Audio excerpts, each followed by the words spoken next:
Let me be real with you. There are certain asks people make that seem small, but they're red flags, silent warnings. And if you ignore them long enough, they'll cost you your peace, your time, and even your identity. Let's talk about 5 things people ask for that should make you walk the other way fast. One of the biggest wake-up calls in life is realizing that not everyone who wants your time deserves your time. And that's a hard truth, especially for those of us who were raised to be generous with our energy, always showing up, always giving the benefit of the doubt. But let me say this plainly. Your time is not cheap. It's not disposable. And when someone consistently asks for your time without respecting it, they are not interested in you. They're interested in what you can do for them. It starts subtle. They text you late at night knowing you've got a full day tomorrow. They show up with their problems over and over, expecting you to drop everything and listen. But they never ask how you're doing. They call you for favors, advice, errands, a shoulder to cry on. But the moment you need something, silence, crickets, that same energy you pour into them, you won't see a drop of it coming back. And here's the thing, when you're a giver, you don't always notice when someone's taking advantage. You're so used to showing up, so used to being dependable, that you start to normalize being drained. You start to confuse being needed with being valued.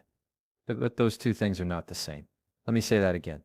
Being needed is not the same as being valued, because someone can need you without respecting you. They can need you for your energy, your compassion, your listening ear. But that doesn't mean they see you. That doesn't mean they care about how you're doing, how your heart is holding up, how your schedule is stretched to the limit. If the only time your phone rings is when someone wants something from you, you're not in a relationship, you're in a transaction, and you deserve better than that. Now, I want to talk to the people pleasers for a second. The fixers, that I've got it, no problem crowd. You're the ones who say yes, even when you're tired. Even when you're emotionally tapped out, even when your own world is crumbling, you say yes, because you don't want to let anyone down. But listen to me, you are letting someone down. You're letting yourself down. Every time you put your own peace on hold to cater to someone who wouldn't do the same for you, you're betraying your own boundaries. And I know it feels selfish to say no. It feels cold. But boundaries are not walls. Boundaries are clarity. They're honesty. When you say, I can't talk right now, I need time for myself, that's not rejection, it's respect. Respect for your time, for your energy, for your mental health. The truth is, when someone asks for your time and doesn't value it, they're showing you who they are. They're showing you their priorities. People make time for what they care about, and if someone always finds time for their own needs, but never makes space for yours, that's not love. That's not friendship, that's convenience. And here's where it gets real. When you stop giving your time so freely, some people will get upset. They'll say you've changed. They'll call you selfish, distant, dramatic. But let me tell you something. You are not here to be everyone's emotional dumping ground. You are not here to be the default support system for people who can't show up in return. You are allowed to protect your time like it's gold, because it is your time, is your life, and you don't owe anyone unlimited access to your life. Not friends, not family, not coworkers, not partners. You don't owe explanations for taking care of yourself.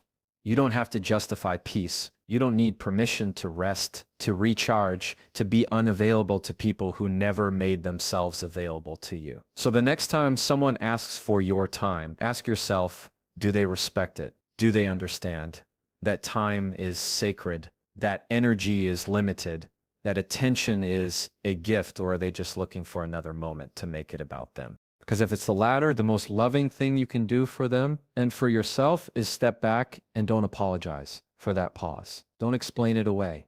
The people who deserve you will never punish you for protecting your peace. That's the line you draw. Loyalty is one of those words that gets thrown around so easily, but rarely do people stop to think about what it actually means. It sounds beautiful, powerful, and it is. But here's the truth. Real loyalty is not something you hand out like candy. It's not something someone gets just because they asked nicely or because they've been in your life for a long time. Loyalty has to be earned. It has to be built brick by brick through trust, consistency, and shared value. And if someone is asking you for your loyalty before they've done the work to deserve it, that's a red flag you need to pay attention to. There are people who will expect your unwavering loyalty simply because they're close to you, because they have a title, family, friend, partner, boss. They expect you to take their side, to defend them, to stand behind them, no matter what they do or how they treat you. And if you don't, they'll try to guilt you, shame you, push you into silence or submission. But here's what I've learned. When someone demands loyalty without accountability, they're not asking for a relationship. They're asking for control. Real loyalty doesn't require blind obedience. It doesn't ask you to betray yourself in the name of standing by someone else. True loyalty is mutual. It's based on respect, on honesty, on the understanding that both of you are willing to show up for each other, even when it's uncomfortable. It's not one-sided. It doesn't operate under fear or pressure or the need to keep the peace at the cost of your own integrity. And let me tell you, some of the most dangerous asks come wrapped in the language of loyalty. If you really care about me, you'll take my side. Don't tell anyone about this. It's between us. You owe me this. After everything I've done for you. Those aren't signs of love. They're signs of emotional manipulation, because someone who truly values you will never ask you to compromise who you are just to prove your loyalty to them. And I want you to really sit with that. Someone who genuinely cares about you will not put you in a position where loyalty to them requires disloyalty to yourself. You should never have to lie, shrink, or stay silent to keep someone comfortable. That's not that loyalty, that's self-abandonment. A lot of us were taught to be loyal to a fault. Stay loyal to friends we outgrew, to family members who constantly disrespect us, to relationships that stopped being safe a long time ago. We were told that walking away makes you weak or ungrateful. But let me be clear, loyalty is not about endurance. It's not about how much you can take. It's about alignment. And when someone's actions consistently go against your values, your peace, your well-being, you do not owe them a front row seat in your life just because of history. That's the thing about earned loyalty. It's not based on length of time. It's based on depth of character. How do they treat you when no one's watching? How do they speak about you when you're not in the room? Are they loyal to Aru? Because if they're not, then what exactly are you being loyal to? Some people want loyalty from you, but they don't want to reciprocate it. They want you to stand by them while they move shady, act inconsistent, and keep hurting you. They want your silence while they cross lines and expect you to clean up the mess. That's not a healthy bond. That's a one-sided agreement where you keep paying a cost that only benefits them. And here's the truth. You can still love someone and outgrow your loyalty to them. You can care deeply about a person and still decide that the relationship isn't built on the kind of mutual respect that deserves your continued investment, that doesn't make you cold, that makes you wise. So the next time someone asks you for your loyalty, don't just ask how close are we. Ask how consistent have they been. Have they shown up for me when I needed them? Far have they earned the trust that loyalty requires? Because loyalty, when given to the wrong person, will keep you stuck in cycles that drain your spirit and dim your light. And you weren't put here to shrink for anyone else's comfort. There is something sacred about opening up to someone, sharing your story, your truth, your struggles, letting someone see behind the curtain, the messy parts, the painful parts, the pieces of you you've worked so hard to protect. Vulnerability is not weakness.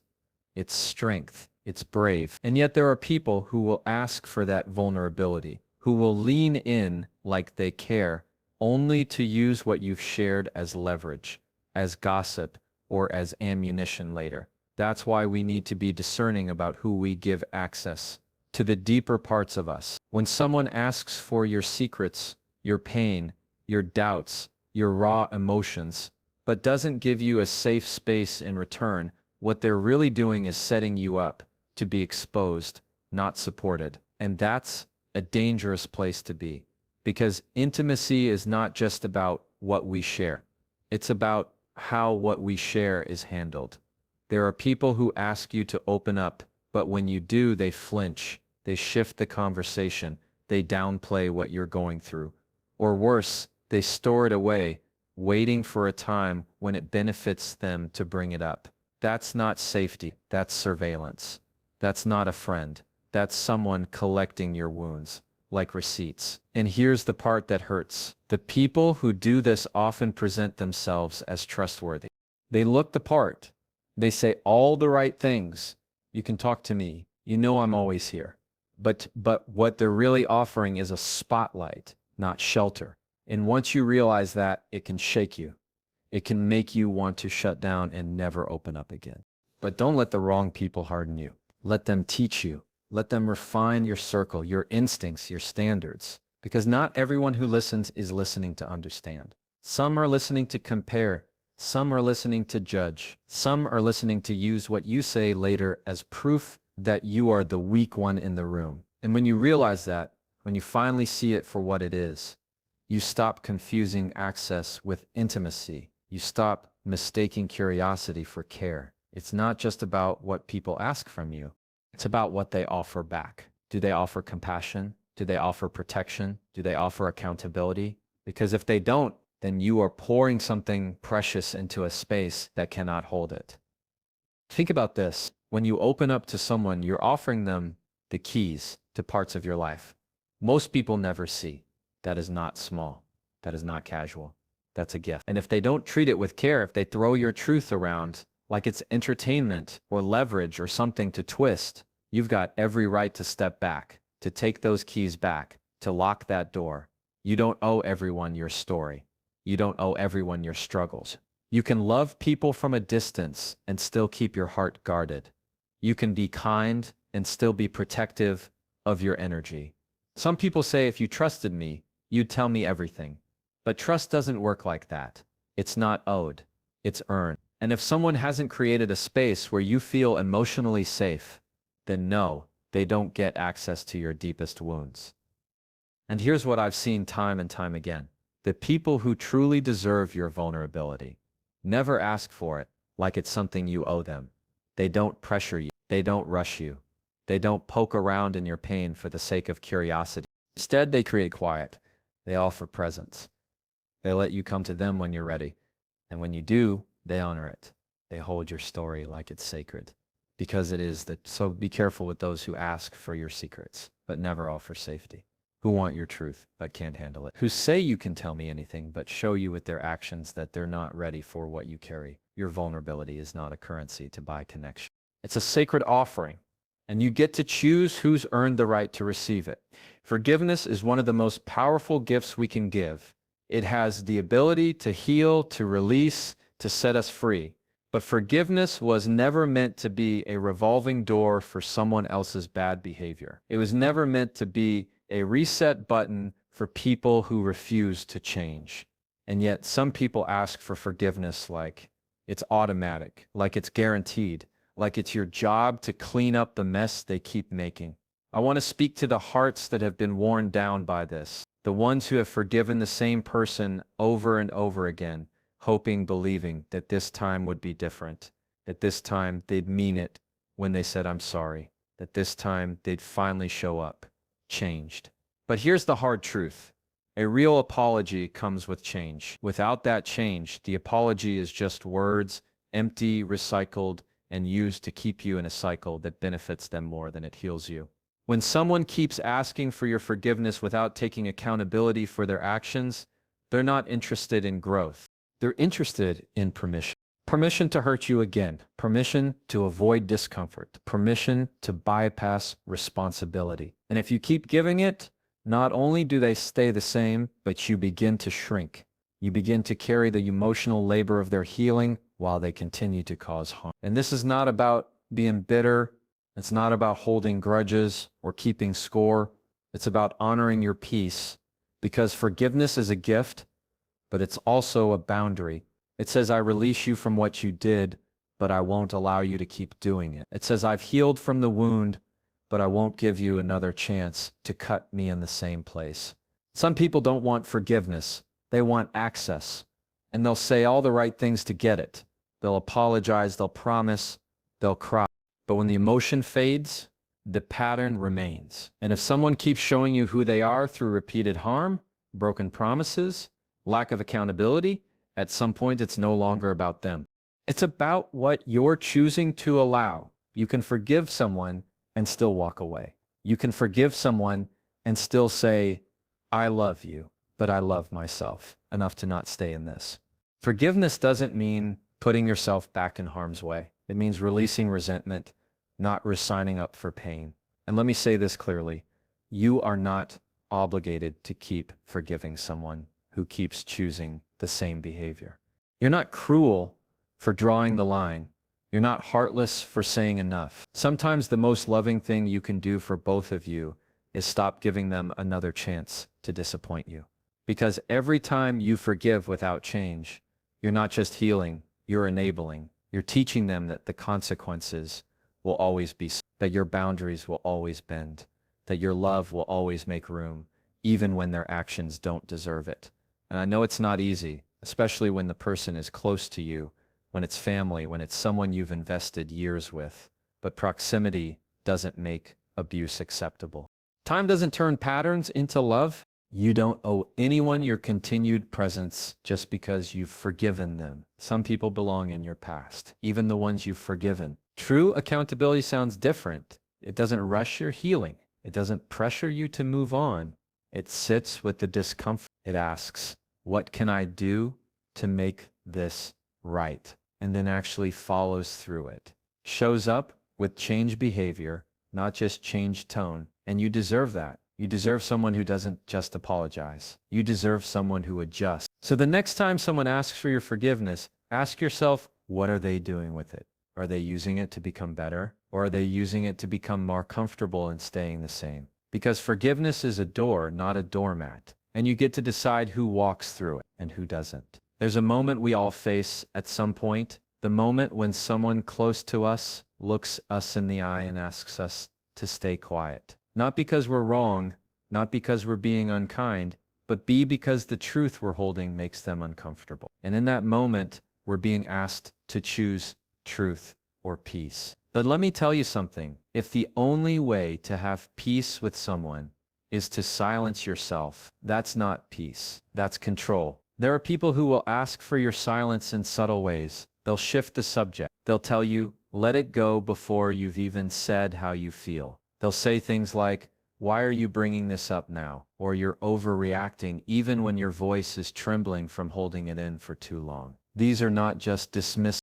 They are quiet demands. Demands for you to put their comfort above your truth. And when you do it enough, when you hold your tongue, when you swallow your feelings, when you make yourself small to keep the peace, you begin to forget that your voice matters. You start believing that speaking up is dangerous, that honesty is somehow hurtful, that standing up for yourself is a betrayal to the relationship. But it's not. Speaking the truth is not betrayal, it's a boundary. I want to speak to the people who have been taught that silence is strength, that keeping things in is noble, that being the bigger person means never saying what you really feel. No, being the bigger person doesn't mean being the quiet one. Being the bigger person means choosing integrity over avoidance. And sometimes that means having the hard conversations. Sometimes that means saying the thing no one wants to hear. Not to hurt anyone, but to honor yourself, because your voice carries weight. It carries your story, your perspective, your lived experience. And when someone asks you to stay silent so they can stay comfortable, what they're really asking is for you to disappear a little, to dim down, to pretend that everything's fine when it's not. And that's a slow kind of erosion of self-worth, of connection, of authenticity. Now, I'm not talking about being loud just for the sake of it. I'm not talking about confrontation without compassion. I'm talking about truth with clarity. I'm talking about speaking up when something doesn't sit right. When your needs aren't being met, when a boundary is being crossed, when someone you care about is hurting you and they don't want to acknowledge it, that's when your voice becomes not just important, but necessary. But here's the reality. The moment you start using your voice, the people who benefited from your silence will push back. They'll call you difficult, dramatic, sensitive. They'll say you've changed, and you have. You've started to remember that your comfort matters too, that your feelings are valid, that your truth is just as worthy of space as theirs. And if that threatens the relationship, if the bond can't survive your honesty, then it was never as strong as you thought. Real relationships make space for real conversations. Real love can handle discomfort. Real connection is not built on silence. That's built on truth, spoken in love. So don't let anyone guilt you into staying quiet. Don't let anyone convince you that their comfort is more important than your clarity. You were not put here to be agreeable at the expense of your own voice. You were not put here to nod and smile while your soul is screaming inside. You were put here to live fully, speak honestly, and stand firmly in who you are. And yes, there will be people who walk away when you stop silencing yourself. But the ones who stay, the ones who lean in, when you speak truth, they are the ones worth building with, because they see your voice not as a threat, but as a bridge. So when someone asks for your silence in the face of what's real, remember this: protecting their comfort is not your responsibility, but protecting your voice is. There's a kind of ask that isn't always spoken out loud, but you feel it. You feel it in the way someone looks at you when you show up fully. You feel it in the way they respond when you speak with confidence, when you take up space, when you're proud of yourself, when you shine just a little too brightly for their comfort. And even if the words never leave their mouth, what they're asking is clear. Fielf. Can you tone it down? Can you be a little less you? And it's subtle. They don't say change who you are, but they shift when you grow. They get quiet when you succeed. They make jokes that sting a little too much. They call you too much when you're simply being done honest. And the unspoken request beneath all of it is this: shrink yourself so I don't have to grow. Stay small so I can stay comfortable. Let me tell you, no one has the right to ask that of you. No one has the right to dim your light just because they haven't found theirs yet. It is not your responsibility to make other people feel more secure by making yourself less powerful. If your strength makes them uncomfortable, that's of their work to do, not yours. And still, so many of us have done it. We've silenced our brilliance to keep the peace. We've held back our opinions to avoid conflict. We've made ourselves more palatable, more digestible, more amicable because we didn't want to lose love. Because somewhere along the way, we were taught that being accepted was more important than being authentic. But what I've learned is this acceptance that comes at the cost of your identity isn't acceptance at all. It's performance. And performing will wear you out. You deserve to be around people who see you in your fullness and say, yes, that's who I want around me. People who celebrate your voice, not just tolerate it. People who aren't intimidated by your clarity, your boundaries, your self-awareness, but inspired by it. If someone feels the need to pull you back every time you step forward, they are not your people. That's not support. That's control dressed up as connection. And I know it's hard when it's someone close to you, a friend you've had for years, a partner who once clapped for your wins, a family member who's been part of every chapter. But when their comfort starts to rely on your compromise, it's time to reevaluate the terms of that relationship. Because the people who truly love you won't just want a version of you. They'll want all of you. The real, whole, evolving you. Sometimes people ask for a smaller version of us because they're afraid of what our growth means for them. Afraid it will expose their stagnation. Afraid it will shift the balance of the relationship. Afraid that they'll lose control. And in their fear, they make error. You feel like the problem, like you're selfish for choosing yourself. But you've changed. And you know what? You have changed, you've grown, you've healed, you've learned to value your voice. You've realized that you don't need to be less to be loved. That's not arrogance. That's alignment. And here's the truth. The more you step into your full self, the more you'll start to notice who's uncomfortable with it. That discomfort is information. Let it guide you not into guilt, but into clarity.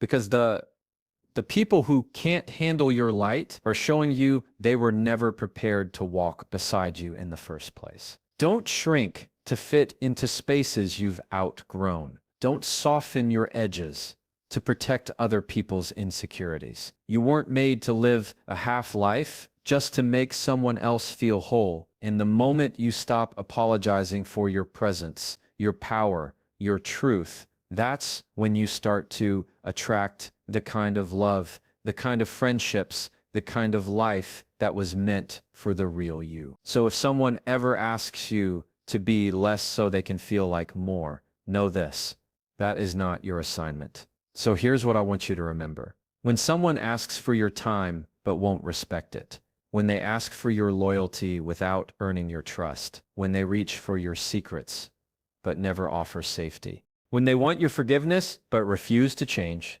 When they ask for your silence to protect their comfort. And when they need you to be less so they can feel like more. That's not love. That's not care. That's not connection. That's a one-way street with you carrying all the weight.